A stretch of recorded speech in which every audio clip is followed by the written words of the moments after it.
وما آتاكم الرسول فخذوه وما نهاكم عنه فانتهوا واتقوا الله إن الله شديد العقاب. الحمد لله رب العالمين والصلاة والسلام على أشرف الأنبياء والمرسلين. أما بعد، باب متى يدفع من جمع. یہ باب اس بارے میں ہے کہ وہ کب لوٹے گا جمع سے. جمع کسے کہتے ہیں؟ مزدلفہ کو. مزدلفہ کا نام ہے جمع. تو مزدلفہ سے کب واپس لوٹے گا؟ اگرچہ پیچھے ہم حدیث پڑھ چکے ہیں سیدنا ابن مسعود رضی اللہ عنہ کی کہ حضرت ابن مسعود رضی اللہ عنہ نے فجر کی نماز بہت جلدی پڑھ لی تھی. جیسے ہی فجر طلوع ہوئی اس کے ساتھ ہی انہوں نے فجر کی نماز پڑھ لی، اور انہوں نے فرمایا کہ دو نمازوں کا وقت تبدیل ہوا ہے. یہاں ایک مغرب کا وقت وہ عشاء کے ساتھ پڑھیں گے مزدلفہ میں، اور دوسری نماز جو فجر کی نماز ہے. عام طور پہ فجر کی نماز جو ہے وہ اذان کے بعد کچھ وقفے کے بعد پڑھی جاتی ہے، لیکن مزدلفہ میں 10 تاریخ کو صبح فجر کی نماز وہ جیسے ہی فجر طلوع ہوگی اس کے ساتھ پڑھی جائے گی. پھر اس کے بعد حضرت ابن مسعود رضی اللہ عنہ نے ذکر کیا تھا بہت زیادہ، اور پھر سورج نکلنے سے پہلے نکل گئے تھے. ہم پچھلی حدیث میں پڑھ آئے ہیں. لیکن وہ حدیث امام بخاری نے ایک دوسرے باب کے لیے وہ حدیث لائے تھے. اب باقاعدہ اس مسئلے کو اس باب کے تحت امام بخاری بیان کریں گے کہ کب نکلنا چاہیے مزدلفہ سے. عام دنوں میں 8 تاریخ کو جب نکلتے ہیں مکہ مکرمہ سے مینا جانے کے لیے تو وہ سورج طلوع ہونے کے بعد نکلتے ہیں. چاشت کے وقت انسان ظہر سے پہلے مینا پہنچ جائے، وہاں ظہر، عصر، مغرب، عشاء اور 9 تاریخ کی فجر کی نماز پڑھے، اور پھر 9 تاریخ کو جب مینا سے عرفات کے لیے نکلتے ہیں تو وہ بھی 8 تاریخ کی طرح سورج نکلنے کے بعد چاشت کے وقت 8-9 بجے انسان نکلتا ہے، اور انسان جو ہے وہ ظہر سے پہلے اسے بہتر یہ ہے کہ وہ پہنچ جائے عرفات 9 تاریخ کو. وہاں انسان جو ہے وہ ظہر کے وقت میں ظہر اور عصر کی نماز جمع تقدیم کر کے پڑھتا ہے، اور پھر انسان جو ہے وہ سورج غروب ہونے کے فوراً بعد نکل پڑتا ہے نماز پڑھے بغیر. عرفات سے مزدلفہ آ جاتا ہے. تو اب سوال یہ ہے کہ مزدلفہ سے کب نکلنا ہے. باب متى يدفع من جمع. باب اس بارے میں ہے کہ وہ کب لوٹے گا مزدلفہ سے. اب چونکہ مزدلفہ سے جب انسان جاتا ہے تو کہاں جاتا ہے مزدلفہ سے؟ مینا. اب وہ گویا کہ مینا کی طرف واپس لوٹ رہا ہوتا ہے، کیونکہ وہ ایک دفعہ مکہ مکرمہ سے مینا آیا ہوتا ہے، پھر مینا سے 9 تاریخ کو مزدلفہ کو کراس کر کے عرفات چلا جاتا ہے سیدھا، پھر عرفات سے واپس آتا ہے مزدلفہ کی طرف. اب مزدلفہ سے مینا واپسی کے راستے میں ہی ہے. تو یدفع کا مطلب لوٹنا. کب وہ لوٹے گا مزدلفہ سے؟ اب مزدلفہ سے لوٹ کر دوبارہ مینا آنا ہے، تو اس کا وقت کب ہوگا؟ امام بخاری اپنی سند بیان کرتے ہیں حدثنا حجاج بن منہال قال حدثنا شعبة عن ابی اسحاق قال سمعت عمرو بن میمون يقول شہدت عمر. حضرت عمر بن میمون بیان کرتے ہیں، تابعی ہیں، فرماتے ہیں کہ میں نے پایا حضرت عمر کو، میں حاضر ہوا حضرت عمر بن خطاب رضی اللہ عنہ کو. گویا کہ حضرت عمر نے حج فرمایا، حضرت عمر بن میمون ان کے ساتھ تھے. حضرت عمر بن میمون کہتے ہیں کہ میں حضرت عمر کے ساتھ حاضر تھا. صلی بجمع الصبح، تو انہوں نے مزدلفہ میں فجر کی نماز پڑھی. جمع سے مراد مزدلفہ ہے، کیونکہ مشرکین قریش اور دیگر جو عرب لوگ تھے سارے مزدلفہ میں اکٹھے ہو جاتے تھے، اس لیے مزدلفہ کو جمع بھی کہتے ہیں. تو میں حضرت عمر کے پاس حاضر ہوا، میں حضرت عمر کے ساتھ حاضر ہوا مزدلفہ میں، یعنی تو حضرت عمر نے مزدلفہ میں فجر کی نماز پڑھائی. ثم وقف، پھر وہ ٹھہرے رہے. فقال، پھر فرمایا، ان المشرکین كانوا لا يفيضون، مشرکین وہ نہیں واپس لوٹتے تھے. افاض یفیض کا مطلب بھی واپس لوٹنا. جس طرح دفع یدفع کا مطلب واپس لوٹنا، اس طرح افاض یفیض یہ بھی واپس لوٹنے کے معنی میں آتا ہے، جس طرح قرآن کریم میں سورہ بقرہ میں ہے فَإِذَا أَفَضْتُم مِّنْ عَرَفَاتٍ فَاذْكُرُوا اللَّهَ عِنْدَ الْمَشْعَرِ الْحَرَامِ، جب تم عرفات سے واپس لوٹو تو پھر مشعر حرام کے نزدیک اللہ کو خوب یاد کرو۔ تو یہاں عرفات سے کہاں لوٹنے کی بات ہو رہی ہے؟ مزدلفہ کی طرف۔ جب تم عرفات سے لوٹو یعنی مزدلفہ کی طرف، فَاذْكُرُوا اللَّهَ عِنْدَ الْمَشْعَرِ الْحَرَامِ، تو مشعر حرام کے پاس اللہ کو یاد کرو، یعنی مزدلفہ کی بات ہو رہی ہے۔ عرفات سے لوٹو تو افضتم لوٹنا، باب کے اندر لفظ دفع ہے، دفع کا مطلب بھی لوٹنا یدفع، اور یفیض کا مطلب بھی لوٹنا۔ حضرت عمر رضی اللہ عنہ نے مزدلفہ میں فجر کی نماز پڑھائی، پھر وہ ٹھہرے رہے۔ فجر کی نماز کے بعد آپ کو پتہ ہے کہ بہت زیادہ ذکر کرنا ہوتا ہے، اس کے لیے پھر وہ ٹھہرے رہے۔ پھر انہوں نے فرمایا کہ ان المشرکین کانوا لا یفیضون، مشرکین نہیں لوٹتے تھے یعنی مزدلفہ سے مینا، وہ نہیں لوٹتے تھے حتی تطلع الشمس، حتیٰ کہ سورج طلوع ہو جاتا، یعنی وہ سورج طلوع ہونے کے بعد واپس لوٹتے تھے۔ 10 تاریخ کو بھی جس طرح 8 تاریخ کو سورج طلوع ہونے کے بعد مینا سے نکلتے ہیں، مکہ سے نکلتے ہیں مینا جانے کے لیے، اسی طرح 9 تاریخ کو سورج طلوع ہونے کے بعد مینا سے نکلتے ہیں عرفات جانے کے لیے۔ تو مشرکین 10 تاریخ کو بھی یہی کام کرتے تھے، وہ سورج طلوع ہونے کے بعد نکلتے تھے مزدلفہ سے۔ حضرت عمر یہ بیان کر رہے ہیں، فرما رہے ہیں کہ مشرک لوگ جو ہیں وہ نہیں لوٹتے تھے یعنی مزدلفہ سے مینا حتیٰ کہ سورج طلوع ہو جاتا، سورج طلوع ہونے کے بعد وہ پھر جاتے تھے مینا۔ وَيَقُولُونَ، اور وہ کہا کرتے تھے مشرکین مکہ، کہا کرتے تھے اشرق سبیر، سبیر پہاڑ کا نام ہے۔ یہ پہاڑ اگر مزدلفہ سے مینا کی طرف جائیں تو بائیں طرف ہوتا ہے۔ کہتے ہیں کہ جی آپ کو پتہ ہے کہ مزدلفہ بھی مکہ مکرمہ میں ہے، حدود مکہ میں ہے، مینا بھی حدود مکہ میں ہے، عرفات حدود مکہ سے باہر ہے، عرفات حل میں ہے، مزدلفہ اور مینا سب یہ حرم میں ہے، حرم مکہ میں، حدود مکہ میں۔ تو کہتے ہیں کہ یہ مکہ مکرمہ کا سب سے بلند پہاڑ ہے سبیر۔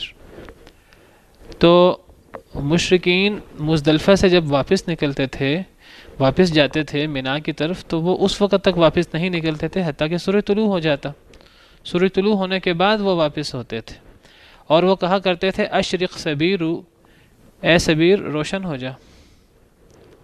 اشرق، اشرق روشن ہونے سے، طلوع ہونے سے، اے سبیر روشن ہو جا، یعنی سورج طلوع ہو جائے اور طلوع ہو کر اونچا ہو جائے، اور اونچا ہو کر وہ سبیر پہاڑ کو خوب روشن کر دے، یہ مراد ہے۔ اشرق یہ شروق سے ہے، اشراق روشنی یعنی سورج کا طلوع ہونا، تو اشرق سبیر، اے سبیر روشن ہو جا۔ بعض روایات میں ہے کہ وہ، یہاں تو مختصر ہے صحیح بخاری کی روایت میں، بعض روایات میں تھوڑا لمبا جملہ ہے کہ وہ کہا کرتے تھے اشرق سبیر کیما نغیر، کہ اے سبیر پہاڑ روشن ہو جا تاکہ ہم نکلیں۔ نغیر کا مطلب نکلنا، اغارہ یغیرو کا مطلب ہوتا ہے جلدی سے نکلنا، تاکہ اب ہم جلدی سے نکلیں اور جلدی جلدی نکل کر ہم مینا پہنچ کر قربانی کریں۔ تو حضرت عمر فرما رہے ہیں کہ مشرک لوگ جو ہیں وہ نہیں لوٹتے تھے حتیٰ کہ سورج طلوع ہو جاتا، اور وہ سورج طلوع ہو کر سورج کے بلند ہونے کا انتظار کرتے رہتے، اور وہ کہتے کہ اے سبیر روشن ہو جا، یعنی گویا کہ وہ سورج کے بلند ہونے کے انتظار میں رہتے تھے، کہتے تھے جب سبیر پہاڑ روشن ہوگا سورج کی روشنی سے تب ہم نکلیں گے۔ وَإِنَّ النَّبِيَّ صلی اللہ علیہ وسلم خالفہم، اور نبی کریم صلی اللہ علیہ وسلم نے ان کی مخالفت کی۔ ثم افاض قبل ان تطلع الشمس، پھر وہ لوٹے، یہاں ہے ثم افاض پھر وہ لوٹے، دیگر روایات میں ہے فافاض پھر وہ لوٹے، یعنی نبی کریم صلی اللہ علیہ وسلم، نبی صلی اللہ علیہ وسلم نے ان کی مخالفت کی اور نبی کریم صلی اللہ علیہ وسلم لوٹے قبل ان تطلع الشمس، سورج طلوع ہونے سے پہلے۔ تو دیکھیے یہ عبادت کا معاملہ ہے، تو نبی کریم صلی اللہ علیہ وسلم ہر معاملے میں مشرکین کی مخالفت کرتے تھے، خاص طور پر عبادت میں تو زیادہ، عبادت میں خاص طور پر ان کی مخالفت کرتے تھے، دیگر معاملات میں بھی مشرکین کی، غیر مسلموں کی مخالفت کرتے تھے، غیر مسلموں کی مخالفت کرنی چاہیے ہر معاملے میں. ہمیں اپنا اسوہ، ہمیں اپنا رول ماڈل وہ نبی کریم صلی اللہ علیہ وسلم کو بنانا چاہیے. لقد کان لکم فی رسول اللہ اسوۃ حسنہ، یا پھر ان لوگوں کو جنہوں نے نبی کریم صلی اللہ علیہ وسلم سے محبت اور آپ کی اتباع کے لیے مثالیں قائم کی، صحابہ کرام کو. تو ہمیں اپنا رول ماڈل، اپنا اسوہ ان لوگوں کو بنانا چاہیے جو اللہ کے محبوب ہیں. ہمیں غیروں کو، غیر مسلموں کو اپنا رہبر، اپنا رہنما، رول ماڈل نہیں بنانا چاہیے کہ ہم ہر بات میں ان کی نقالی کریں. نبی کریم صلی اللہ علیہ وسلم تو باقاعدہ جو ہے وہ کوشش کر کے مشرکین کی مخالفت کرتے تھے ہر معاملے میں. اب یہاں مشرکین جو ہیں وہ سورج طلوع ہونے کے بعد نکلتے جب سبیر پہاڑ روشن ہو جاتا، لیکن نبی کریم صلی اللہ علیہ وسلم ان کی مخالفت میں 10 تاریخ کو سورج طلوع ہونے سے پہلے نکلے. گویا کہ پتہ لگا کہ 10 تاریخ، 8 تاریخ، 9 تاریخ کو تو سورج طلوع ہونے کے بعد نکلنا ہے، لیکن 10 تاریخ کو مزدلفہ سے جو مینا جانا ہے یہ سورج طلوع ہونے سے پہلے نکلنا ہے تاکہ زیادہ وقت ہو اور انسان جو ہے وہ مینا میں جا کر اس کو کئی کام کرنے ہیں، پھر اس نے مکہ مکرمہ جانا ہے، وہاں بھی اسے کام کرنے ہیں تاکہ انسان کو کھلا وقت مل جائے. اصل مقصد ہے مشرکین کی مخالفت، تاکہ مشرکین کی مخالفت ہو جائے. یہاں تو یہ مزدلفہ کی بات ہے، دیگر روایات وغیرہ سے پتہ لگتا ہے کہ نبی کریم صلی اللہ علیہ وسلم نے حج میں صرف یہاں ہی مشرکین کی مخالفت نہیں کی، اور بھی کئی مقامات پر مشرکین کی مخالفت کی. کہتے ہیں کہ مشرکین جو ہیں وہ عرفات سے جب نکلتے تھے، مشرکین میں سے قریش تو عرفات جاتے ہی نہیں تھے، قریش تو مزدلفہ ہی جاتے تھے اور وہیں سے واپس آ جاتے تھے. لیکن جو دیگر مشرکین تھے، دیگر عرب جو ہیں وہ عرفات جاتے تھے، اور وہ عرفات سے سورج غروب ہونے سے پہلے نکل آتے تھے، سورج غروب ہونے سے پہلے نکل آتے تھے. نبی کریم صلی اللہ علیہ وسلم نے وہاں بھی ان کی مخالفت کی ہے. حالانکہ اگر عرفات سے پہلے نکل آئے تو زیادہ آسان نہیں ہے، انسان جو ہے وہ جلدی میں مزدلفہ پہنچ جائے گا اور آسانی ہوگی. لیکن نبی صلی اللہ علیہ وسلم نے یہاں بھی مشرکین کی مخالفت کی ہے، اور آپ عرفات سے تب نکلے جب سورج غروب ہو گیا پورے طریقے سے. حالانکہ آپ نے وہاں نماز نہیں پڑھی، لیکن آپ صرف مخالفت ان کے کرنے کے لیے آپ سورج غروب ہونے تک ٹھہرے رہے. اور بھی کئی حکمتیں ہو سکتی ہیں، دعا کے لیے وقت زیادہ مل جائے، لیکن مشرکین کی مخالفت وہاں بھی ہے. اور یہاں تو باقاعدہ صراحت ہے، حضرت عمر رضی اللہ عنہ فرماتے ہیں کہ نبی صلی اللہ علیہ وسلم نے مشرکین کی مخالفت میں 10 تاریخ کو آپ سورج طلوع ہونے سے پہلے نکلے تھے. نبی کریم صلی اللہ علیہ وسلم مدینہ منورہ تشریف لائے تو یہودی عاشورہ کا 10 محرم کا روزہ رکھتے تھے. تو نبی صلی اللہ علیہ وسلم نے ان سے پوچھا کہ تم لوگ 10 محرم کا روزہ کیوں رکھتے ہو؟ تو یہودیوں نے کہا کہ اللہ نے اس دن حضرت موسیٰ کو فرعون سے نجات دی تھی. حضرت موسیٰ ہمارے نبی ہیں، اللہ تعالیٰ نے حضرت موسیٰ کو، بنی اسرائیل کو فرعون کے مظالم سے نجات دی تھی، فرعون کو غرق کیا تھا 10 محرم کو، ہم اس لیے اس دن کا روزہ رکھتے ہیں.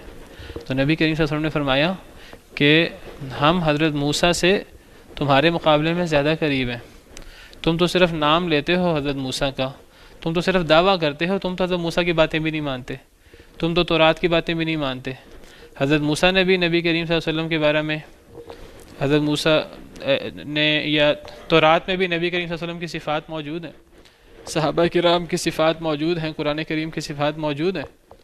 تو یہود و نصارہ تو تورات اور انجیل کو بھی قائم نہیں کرتے، بلکہ قرآن کریم میں بار بار یہود و نصارہ سے مطالبہ کیا گیا یا اہل الکتاب لستم علی شیء حتی تقیموا التوراۃ والانجیل، کہ اے اہل کتاب تم اس وقت تک تمہاری کوئی حیثیت نہیں ہے حتیٰ کہ تم صحیح طریقے سے تورات و انجیل پر عمل کر لو. کیا مراد ہے اس سے کہ صحیح طریقے سے تورات و انجیل پر عمل کر لو؟ مراد یہ ہے کہ تورات و انجیل میں جو قرآن کی صفات موجود ہیں، نبی کریم صلی اللہ علیہ وسلم کی صفات موجود ہیں، اب قرآن نازل ہو گیا ہے، اب نبی کریم صلی اللہ علیہ وسلم مبعوث ہو چکے ہیں، صحابہ کرام کی صفات موجود ہیں، جس علاقے میں نبی صلی اللہ علیہ وسلم نے آنا تھا تو ساری صفات تورات والی پوری ہو گئی ہیں. تم اب تورات پر عمل کیوں نہیں کرتے؟ تمہیں تورات پر عمل کرتے ہوئے قرآن کو اللہ کی کتاب ماننا چاہیے، نبی کریم صلی اللہ علیہ وسلم کو اللہ کا نبی تمہیں ماننا چاہیے. اور یہودیوں کو پورا پتہ تھا کہ نبی کریم صلی اللہ علیہ وسلم اللہ کے سچے نبی ہیں. وہ نبی کریم صلی اللہ علیہ وسلم کو، قرآن کو اپنے بیٹوں سے زیادہ پہچانتے تھے. اللہ قرآن میں بیان کرتے ہیں الذین آتیناہم الکتاب یعرفونہ کما یعرفون ابناءہم. پھر انکار انہوں نے کیوں کیا؟ حسد کرتے ہوئے کہ جی یہ نبی تو بنی اسرائیل میں آنا تھا، بنی اسماعیل میں کیوں آ گیا؟ یہ حسد تھا. ام یحسدون الناس علی ما آتاہم اللہ من فضلہ، کیا وہ لوگوں سے حسد کرتے ہیں؟ لوگوں سے مراد یہاں بنی اسماعیل ہیں، سورہ نساء کی آیت ہے. کیا وہ لوگوں سے حسد کرتے ہیں کہ اللہ نے اپنا فضل ان کو دے دیا ہے؟ اللہ نے اپنا فضل سے مراد رسول اللہ نے ان میں اتار دیے ہیں، رسول اللہ نے ان میں بھیج دیے ہیں. کیا ان کو یہ حسد ہے؟ فقد آتینا آل ابراہیم الکتاب والحکمہ، ہم نے تو آل ابراہیم کو کتابیں بھی دی اور حکمت بھی دی، اور وآتیناہم ملکا عظیما، ہم نے انہیں بڑی بادشاہت بھی دی. تم کس بات کا حسد کر رہے ہو؟ بنی اسرائیل پر، آل ابراہیم پر تھوڑے نبی آئے ہیں، تھوڑی کتابیں آئی ہیں، بادشاہت بھی ان میں آئی ہے. اللہ نے جب تمہیں اتنا نوازا ہے تو اگر یہ نبی ان کے پاس آ گئے تو تمہیں حسد کرنے کی ضرورت نہیں ہے. بہرحال تو نبی صلی اللہ علیہ وسلم نے فرمایا کہ حضرت موسیٰ کے تو ہم زیادہ قریب ہیں، تو ہم بھی 10 محرم کا روزہ رکھیں گے، لیکن آپ نے یہودیوں کی مخالفت میں صرف 10 محرم کا روزہ نہیں رکھا، آپ نے اس سے پہلے یا بعض روایات کے مطابق اس کے بعد ایک روزہ رکھنے کا حکم دیا تاکہ یہودیوں کی مخالفت ہو جائے. تو دیکھیے عبادت میں بھی غیر مسلموں کی، یہود و نصارہ کی، مشرکین کی، مجوس کی موافقت، ان کی پیروی جائز نہیں ہے، ان کی مخالفت کرنی چاہیے.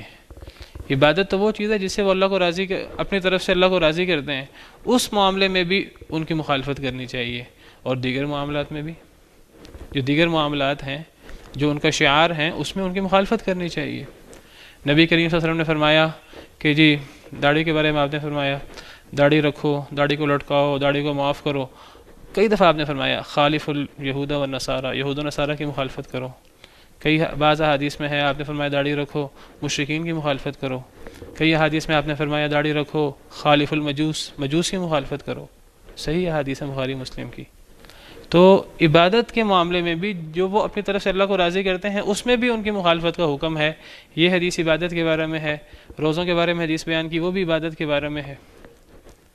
ایک حدیث مبارکہ میں فرمایا من تشبہ بقوم فہو منہم، جو کسی قوم کی مشابہت کرتا ہے وہ انہی میں سے ہوتا ہے، اس کا شمار انہی میں ہوتا ہے. اور ایک اور حدیث میں ہے المرء مع من احب، کہ صحیح حدیث ہے کہ قیامت کے دن ایک شخص اس کے ساتھ ہوگا جسے وہ محبت کرتا ہے. اب محبت کا مطلب یہ نہیں ہے کہ اب ہم دیکھیں گے جی ہم کس سے محبت کا دعویٰ کرتے ہیں. اصل چیز دعویٰ نہیں ہوتا، یہ بات یاد رکھیے. اصل چیز ہوتا ہے عمل. عمل سے پتہ لگتا ہے کہ کون کس سے محبت کرتا ہے اور کون کس کی مشابہت کرتا ہے. دعوے سے کچھ نہیں ہوتا. دعوے تو بہت لوگ کرتے رہے. قرآن کریم میں بھی اللہ نے بہت سے دعوے ذکر کیے ہیں. وَمِنَ النَّاسِ مَن يَقُولُ آمَنَّا بِاللَّهِ وَبِالْيَوْمِ الْآخِرِ وَمَا هُمْ بِمُؤْمِنِينَ. ایسے بھی لوگ ہیں جو کہتے ہیں ہم اللہ پر ایمان لائے، آخرت پر ایمان لائے، حالانکہ وہ مومن نہیں ہیں. دعویٰ ان کا اللہ اور آخرت پر ایمان لانے کا ہے، اللہ فرماتے ہیں وہ مومن نہیں ہیں. وَمِنْهُمْ مَنْ عَاهَدَ اللَّهَ لَئِنْ آتَانَا مِنْ فَضْلِهِ لَنَصَّدَّقَنَّ وَلَنَكُونَنَّ مِنَ الصَّالِحِينَ. اللہ فرماتے ہیں ان لوگوں میں سے وہ بھی ہے جو اللہ کا وعدہ کرتا تھا، جو معاہدہ کرتا تھا، جو قسم کھا کر کہتا تھا کہ اگر اللہ نے ہمیں مال دیا تو ہم صدقہ کریں گے اور ہم نیک ہو جائیں گے. فَلَمَّا آتَاهُم مِّن فَضْلِهِ بَخِلُوا بِهِ وَتَوَلَّوْا وَهُمْ مُعْرِضُونَ.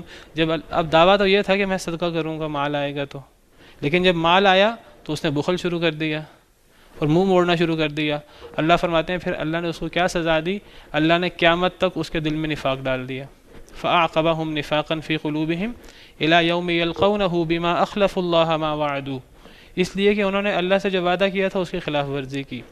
تو مقصود یہ کہ دعوے سے کچھ نہیں ہوتا، عمل سے پتہ لگتا ہے. عمل سے پتہ لگتا ہے کہ انسان کی محبت کس سے ہے. سورہ فاتحہ ایک دعا ہے اور یہ قرآن کریم کا خلاصہ، قرآن کریم کا دیباچہ ہے. سورہ فاتحہ کے اندر ہمیں دعا سکھائی گئی ہے اہدنا الصراط المستقیم، اور اس سے پہلے دعا کے آداب سکھائے گئے ہیں کہ جب دعا مانگی جائے تو اللہ کی تعریف کی جائے، اللہ کے سامنے اپنے عمل کا وسیلہ پیش کیا جائے. پھر دعا سکھائی گئی ہے اہدنا الصراط المستقیم، کہ اللہ تعالیٰ ہمیں سیدھا رستہ دکھا دے. سیدھا رستہ کیا ہے وہ بھی سورہ فاتحہ میں بتایا کہ سیدھا رستہ صراط الذین انعمت علیہم، یہ ان لوگوں کا رستہ ہے جن پر اللہ کا انعام ہوا. اللہ کا انعام کن لوگوں پر ہوا؟ قرآن کریم کی دوسری آیت سے پتہ لگتا ہے اولئک الذین انعم اللہ علیہم من النبیین والصدیقین والشہداء والصالحین. یہی وہ لوگ ہیں جن پر اللہ کا انعام ہوا نبیوں میں سے، صدیقین میں سے، شہداء میں سے اور صالحین میں سے۔ یہ 4 لوگ ہیں، 4 قسم کے گروہ جن پر اللہ کا انعام ہوتا ہے۔ تو ان 4 لوگوں کے رستے پر عمل کرنا در حقیقت یہ ہے صراط مستقیم، نبی کریم صلی اللہ علیہ وسلم کا رستہ، صدیقین کا رستہ، سیدنا ابوبکر صدیق، دیگر صحابہ، سب صحابہ صدیق ہیں۔ تو جس طرح انہوں نے دین پر عمل کیا، جس طرح انہوں نے وہ ایمان لائے، جس طرح انہوں نے نبی کریم صلی اللہ علیہ وسلم کی باتیں ماننے میں مثالیں پیش کی، جانیں قربان کی، تو ان لوگوں کا رستہ، شہیدوں کا رستہ، صالحین کا رستہ۔ اور پھر فرمایا غیر المغضوب علیہم ولا الضالین، ان کا رستہ نہیں جن پر غضب ہوا اور جو گمراہ ہیں، ان کا رستہ نہیں۔ یعنی یہودیوں عیسائیوں، المغضوب علیہم سے مراد یہود ہیں اور ضالین سے مراد عیسائی ہیں، کہ اے اللہ ہمیں یہودیوں عیسائیوں کا رستہ نہ دکھا کہ ہم ان کے رستے پر چلیں، اے اللہ ہمیں نبیوں، صدیقین، شہداء اور صالحین کا رستہ دکھا۔ تو اب اس سے پتہ لگتا ہے کہ انسان جو ہے وہ کس کو اپنا رہبر اور رہنما بناتا ہے، اور انسان جو ہے وہ کس کے طور طریقے پر چلتا ہے۔ ہم دیکھیں کہ ہمارے مرد مسلمانوں میں سے وہ کس کو اپنا رول ماڈل بناتے ہیں، اپنی ظاہری شخصیت میں، اپنے چہرے میں، اپنے لباس میں، اپنے اوڑھنے پہننے میں، پہننے اوڑھنے میں، تعلیم و تربیت میں، اپنی سوچ و بچار میں، ہر چیز میں اپنا رہبر اور رہنما کس کو بناتے ہیں۔ عورتیں دیکھیں کہ کیا ان کا رہبر اور رہنما ازواج مطہرات ہیں کہ یہ غیر مسلموں کی، جن کو اللہ نجس کہتے ہیں، انما المشرکون نجس، یہ عورتیں ہیں جن کو ہم سپر ماڈل اور سپر سٹار اور پتہ نہیں ہم ان کو کیا کیا قرار دیتے ہیں، کھلاڑی اور یہ فلمی ستارے، یہ ہمارا رہبر اور رہنما ہیں، یہ ہمارے لیے رول ماڈل ہیں، کہ ہمارے لیے رول ماڈل وہ اللہ کے انعام والے لوگ ہیں جن پر اللہ کا انعام ہوا۔ اور یہ دعووں سے پتہ نہیں لگے گا، یہ ہمارے طریقے سے پتہ لگے گا، ہمارے رویے سے پتہ لگے گا کہ ہماری سوچ بچار کیسی ہے۔